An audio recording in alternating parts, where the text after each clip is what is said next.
Hallucination. Hallucination.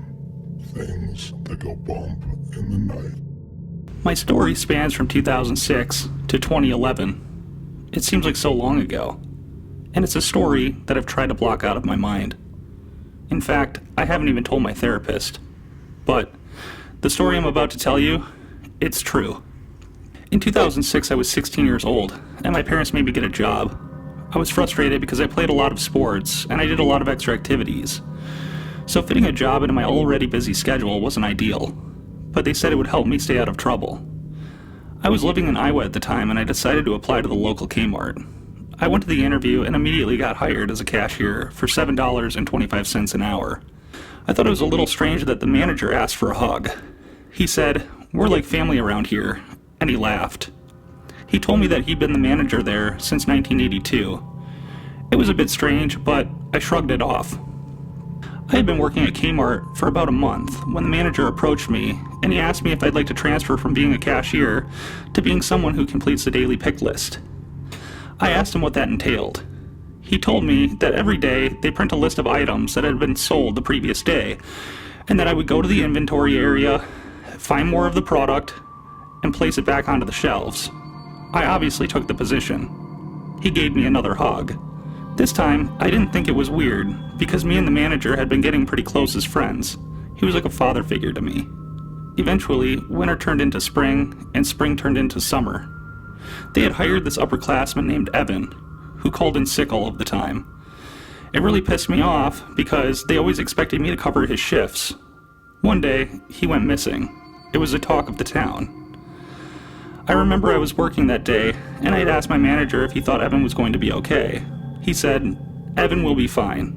I also asked him if he needed me to cover Evan's shifts until he returned.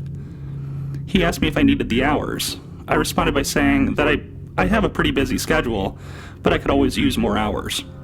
My manager pulled me aside and asked me to follow him to the back of the layaway section. He put his arm around me and said, "You know how Evan always called in sick?" I said, "Yeah." He said, "Well, I took care of that for you.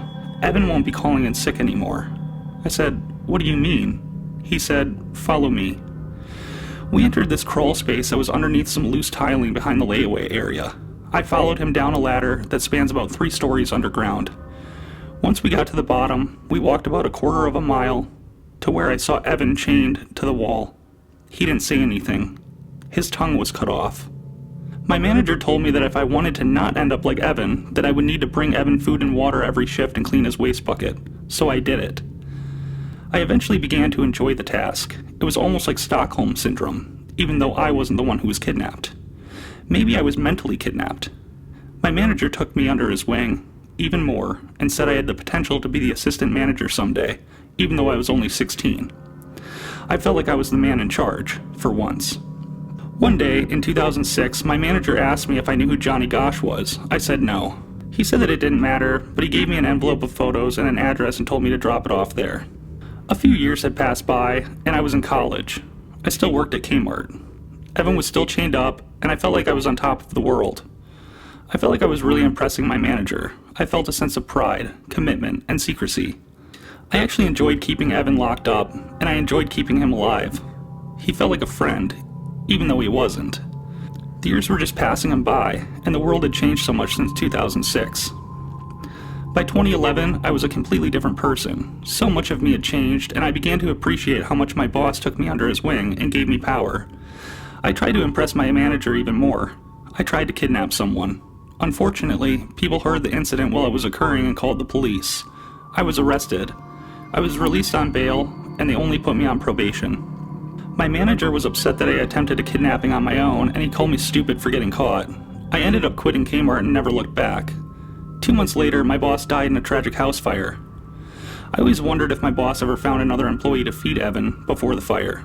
I still wonder almost daily whether Evan is alive down there or not. I recently found God, and this entire situation is eating me alive. The Kmart closed in February of 2014. It's currently 2021, and they have plans to demolish the building and to build a hy-vee grocery store in its place. Evan has been down there for 15 years. I'm afraid I'm going to get caught once the hy-vee is built. Should I attempt to visit Evan one last time? Let me know in the comment section below.